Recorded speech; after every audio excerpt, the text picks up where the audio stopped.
Hi everyone, welcome to week 5 of 6 of me answering your health and fitness questions. I love this day. So we're gonna get right to it. The first question I had this week was, what snacks do you have when you know you won't have a proper meal? That's a great question. I don't snack all that often because I do tend to just get all my 3 main meals in, and so then I don't really feel hungry in between. But when I do, or when I know that I'm not going to get to have my meal at the regular times, then my preferred snacks are hard fruits such as apples or pears because they're easier to pack and they don't get ruined in your bag. Raw nuts is a big one, so almonds, cashews, macadamia nuts, those are all my favorites. So I tend to stick to that, not all that exciting. Sometimes I have raw veggies as well, but I kind of prefer the fruit as a snack. Oh, and a snack that I've been having actually since I've been in Canada, which I love, is beef jerky. So usually I'll have beef jerky with an apple too. So that's a great snack. Love that one. Okay, so moving on. The next one is, how do I eliminate wheat and sugar? Should you eliminate both at the same time? And what's the best approach? Now, I think it's a good idea to eliminate both at the same time, simply because most products that we consume that have one usually have the other. So a lot of things with wheat do have sugar in them as well. But if you're, for example, this person was speaking specifically about the fact that they put sugar in their coffee and they have 2 teaspoons of sugar in their coffee, and how, is it best just to cut it out or to wean yourself off? My approach with this is, we're all really different.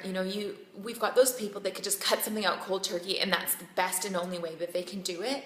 And then other people just don't work that way. They're much better off weaning themselves. And I think innately we know what we're like. We know what personality type we are. So just be honest with yourself. Are you the kind of person that no matter how painful it's going to be, you just need to cut it out completely and not go anywhere near it, not have it in sight? If that's the way you are, then just go for it. Someone else, it might be better to wean it off. So for example, if you're having 2 tablespoons of sugar in your coffee, then you want to have a week of having it 1.5 and then come down to 1 and then come down to half until you finally have weaned yourself off completely. And when you're used to having something a certain way, it's really difficult to imagine being at the point where you don't crave it anymore. But I'm telling you, you will, because sugar is really addictive. So that's why really right now, while you're having it, it's really difficult to imagine a time where you're not going to crave it and you're not going to want that. But it will come. Honestly, I know from experience, I no longer crave sweet things ever. Like, I don't even know what it's like to crave things anymore.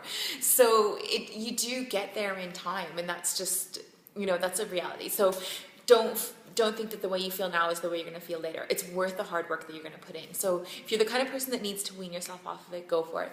Another option is to look for natural sources such as stevia. The only thing is they don't tend to taste exactly the same, so it depends on your taste buds. But if you can do that, then that's great too. So really it's just about knowing what you like. But the sooner you eliminate these things out of your diet, the better. You're going to just feel better in so many ways, because sugar and wheat, they really do increase the inflammation and the toxins in your body. So you want to get rid of them as quickly as possible. And when I talk about sugar, I'm talking about refined sugars.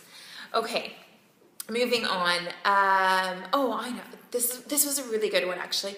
This one was, what exercises can you do specifically for your back? This person tends to have fat in their back, and I know that tends to be a big problem for a lot of ladies. We have what we call that back fat, and it's really stubborn. It doesn't seem to go away.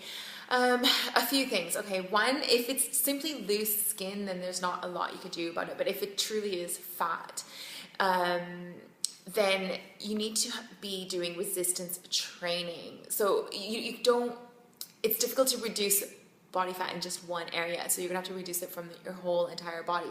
So you need to bring in resistance training where you can increase your muscle tone. Now this person specifically said even when they're slim or thin, that they still have that back fat. Now, because I don't know you, I'm not sure. When you're thin, there's a lot of people that are thin, and we call them skinny fat people. So even though you're thin, you still have a high body fat percentage. So even though you look slim, your body fat is high. So if this is you, then you still need to increase your muscle tone by resistance training.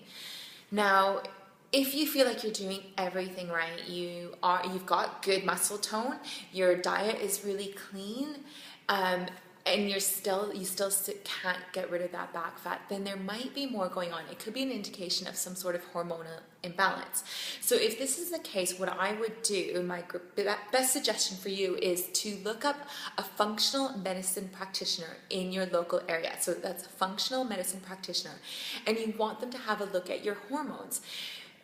So that they can help you balance them out. You might have something going on with your thyroid or insulin resistance, and it's just really difficult to know without having proper tests done. So that's my best advice, and it would be worth every penny to find out exactly what's going on a hormonal level.